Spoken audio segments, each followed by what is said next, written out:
पंढरपुरात विठुरायाच्या दर्शनासाठी येताय अथवा फॅमिली गेट टुगेदर, वाढदिवस किंवा कामानिमित्त वा मित्रमंडळी एकत्र येताय, परंतु गर्दीच्या ठिकाणी निवास करणे पसंत नाही, तर आम्ही घेऊन आलो आहोत.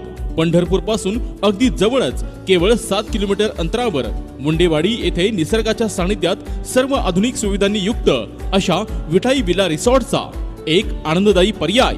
आमच्याकडे खालील सुविधा उपलब्ध: 3 BHK luxury bungalow, air condition bedroom, 3 bathroom, Nisarga संपन्न व्ह्यू दाखवणारी बाल्कनी, स्वतंत्र स्विमिंग पूल, सुंदर असा बगीचा, किचन प्लस लिव्हिंग रूम, मनोरंजनासाठी टीव्ही आणि म्युझिक सिस्टीम, इनडोअर गेम्स, स्वतंत्र पार्किंग, फ्री वायफाय आणि बॅडमिंटन देखील. आता पंढरपूरमध्ये निवासाची चिंता कशाला? जर असेल विटाई व्हिलाचा पर्याय सोबतीला.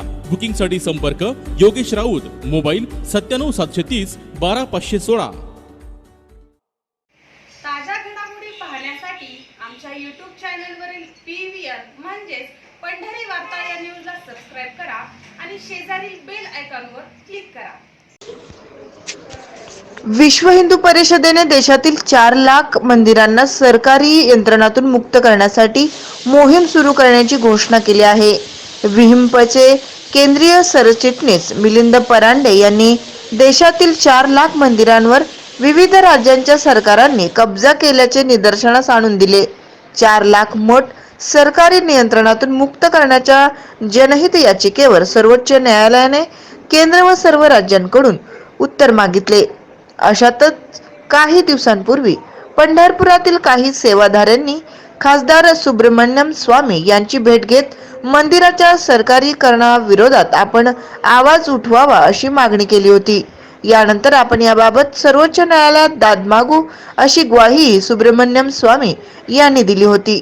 तर आता अश्विनी उपाध्याय यांनी दाखल केलेल्या याचिकेवर आता सुप्रीम कोर्टाने सर्व राज्य सरकारांना आपले म्हणणे सादर करावे अशी नोटीस काढली असून याबाबत अश्विनी उपाध्याय यांनी सविस्तर माहिती दिली आहे. तर पुढील महिन्यात म्हणजेच ऑक्टोबरमध्ये सर्वोच्च न्यायालयात याची सुनावणी होणार असून महाराष्ट्र सरकार आता हिंदूंच्या या मंदिराबाबत काय भूमिका घेते हे सरकार न्यायालयाच्या नोटिसीस कशा पद्धतीने उत्तर देते यावरून स्पष्ट होणार आहे. मैंने सुप्रीम कोर्ट में एक PIL फाइल किया है कि देश के मठ मंदिरों को सरकारी कंट्रोल से फ्री किया जाए और माननीय सुप्रीम कोर्ट ने हमारी याचिका को एडमिट कर लिया है. केंद्र सरकार और देश के सभी राज्य सरकारों को नोटिस जारी किया है. 4 हफ्ते के अंदर जवाब मांगा है. अगली सुनवाई इसकी अक्टूबर में होगी. इस समय मठ मंदिरों को कंट्रोल करने के लिए 35 कानून चल रहे हैं, लेकिन चर्च, दरगाह, मजार और मस्जिद के लिए एक भी कानून नहीं चल रहा है. भारत के 4 लाख मठ मंदिर सरकार के कंट्रोल में हैं, लेकिन एक भी चर्च सरकार के कंट्रोल में नहीं, एक भी दरगाह सरकार के कंट्रोल में नहीं, एक भी मस्जिद सरकार के कंट्रोल में नहीं, एक भी मजार सरकार के कंट्रोल में नहीं. सरकार मठ मंदिरों से 1 लाख करोड़ रुपए लेती है, लेकिन चर्च, दरगाह, मजार और मस्जिद से 1 रुपए भी नहीं लेती है.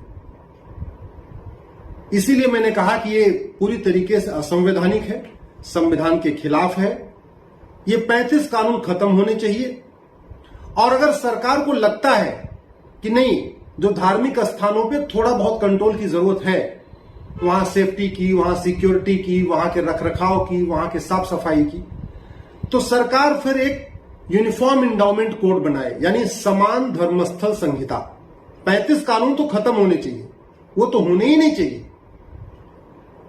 अगर एक बनाने की जरूरत है तो केवल एक कानून बने, समान धर्मस्थल संहिता. वो मठ पे भी लागू हो, मंदिर पे भी लागू हो, चर्च पे भी लागू हो, मजार पे भी लागू हो, दरगाह पे भी लागू हो, मस्जिद पे भी लागू हो. अभी आज की डेट में क्या हो रहा है,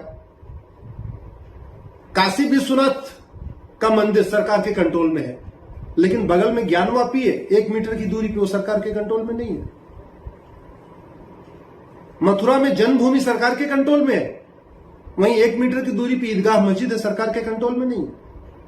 कश्मीर में वैष्णो देवी जी का मंदिर सरकार के कंट्रोल में है, हजरत बल की दरगाह सरकार के कंट्रोल में नहीं है. 1991 1991 में कांग्रेस की सरकार ने एक कानून बनाया था, उसका नाम है प्लेसेस ऑफ वर्शिप एक्ट, पूजा स्थल कानून। नाम से ऐसे लगता है पूजा स्थल कानून है तो ये पूजा स्थल के रखरखाव के लिए होगा, यानी मंदिरों के रखरखाव के लिए होगा, मंदिरों के पुनर्निर्माण के लिए होगा, मंदिरों के भले के लिए होगा। लेकिन एक्चुअल में काम इसका बिल्कुल अलग है। नाम है पूजा स्थल कानून और काम है मुगलों के अवैध निर्माण को वैध करना। जो मुगलों ने इल्लीगल काम किया था, मंदिरों को तोड़ा था, मंदिरों को तोड़ के उसके ऊपर मजार, दरगाह या मस्जिद बनाया था, उसको लीगलाइज करना। बिल्कुल नाम बिल्कुल अलग है, काम बिल्कुल अलग है। और जब वो कानून 1991 में बन रहा था तो उस समय अरुण जेटली जी ने राज्यसभा में उसका बहुत विरोध किया था और कांग्रेस को कहा था कि आप बहुमत के दम पे इसको पास तो करवा रहे हैं, लेकिन ये सुप्रीम कोर्ट में जाएगा तो टिकेगा नहीं।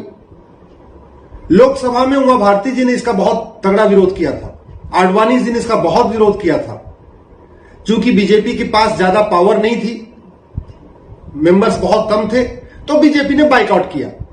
कांग्रेस ने बीजेपी के बाइकआउट करने के बावजूद इसको तुरंत पास करा दिया, जबकि अरुण जेटली जी, आडवाणी जी, उमा भारती जी बार बार कह रहे थे कि आप इसको कमेटी को भेज दीजिए, एक बार इसको कमेटी रिव्यू कर ले, क्योंकि ये जो कानून है अनकॉन्स्टिट्यूशनल है, कहा था उन लोगों ने।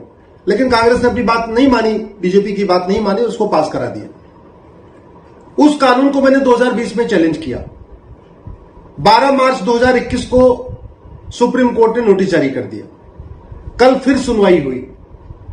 मेरी याचिका के साथ सुब्रमण्यम स्वामी जी की याचिका है, एक विश्व पुरोहित महासंघ की भी याचिका है जिसको विष्णु जैन जी ने फाइल किया है। इसके अलावा इंटरवेंशन एप्लीकेशन भी बहुत सारी आ गई हैं। स्वामी जितेंद्रानंद सरस्वती जी जो बनारस के हैं, संत समिति के राष्ट्रीय महामंत्री हैं, उनकी याचिका है। मथुरा के जो प्रसिद्ध कथाकार, भगवत कथावाचक। ताज्या घडामोडी पाहण्यासाठी आमच्या YouTube चॅनलवरील PVR म्हणजेच पंढरी वार्ता या न्यूजला सबस्क्राईब करा आणि शेजारील बेल आयकॉनवर क्लिक करा।